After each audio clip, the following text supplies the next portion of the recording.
Anakin's turn was done over 3 movies and the Clone Wars. So I mean, that turn isn't really a momentary turn. It is premeditated for the course of his life after the age of, well, I would even say his whole life. He was put into slavery. He always felt hopeless, like he could never help his mother. Finally, he becomes a Jedi, and his mom dies because he wasn't strong enough. The Jedi hold him back. They don't teach him what he needs to know. He's been talking about wanting to save his mother for the longest time. They don't let him do it. They hold back his powers, and then at the end of the day, Mace Windu's like, yeah, you're not a master.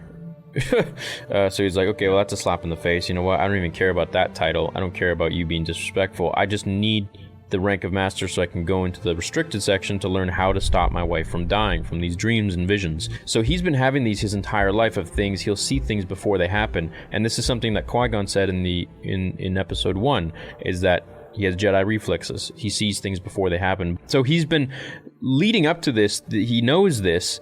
And when he has that about his mom, he's like, oh crap, here it is. And he's been having dreams about her constantly. And Obi-Wan's like, your thoughts betray you, Anakin. It's like, oh, whatever, man. If she dies, just let go of your attachments. And then Yoda, let go of everything you fear to lose. It's like, oh, what the hell, dude? He's seeking all this advice and help from people and doesn't get anything, doesn't get anywhere. They hold him back from his training, and they just treat him like a joke, and all of his concerns are just, like, thwarted away with whatever. All they care about is politics, all they care about is, adhering to the Senate and all this garbage. So it's like, where does he move? So finally, when someone comes out and says, I know how to cheat death, he just wants his wife to be alive. And the way you can cheat death is by becoming extremely dark in the Force and using the dark side to bring out this power, and only through that will you be able to achieve the power to save your wife from certain death.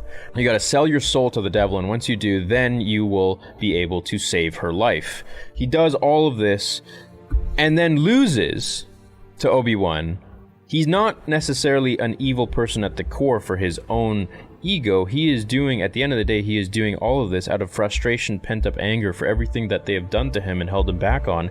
And now, he's trying to save his wife, so he is in this corner. So then when you see that moment and you're like, oh, this is not an instant turn, this is just him with his entire life of 22 years behind him, and all the pressure just adding up to that one moment where Mace Windu didn't make it any easier. He just tried to kill Palpatine. He's like, yo, stop, this is not the Jedi way, we need him, let's just put him on trial.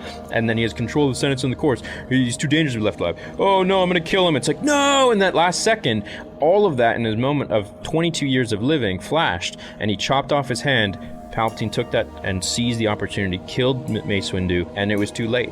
Hey everybody, thank you for checking out today's video. If you did enjoy it, I ask that you guys give it a thumbs up because that really does help me out. And as usual, if you are not subscribed yet, go ahead and click that subscribe button. Also, Star Wars Theory, if you're watching this, I hope you enjoyed it as well. If you don't mind, I was actually going to go ahead and borrow your outro as well.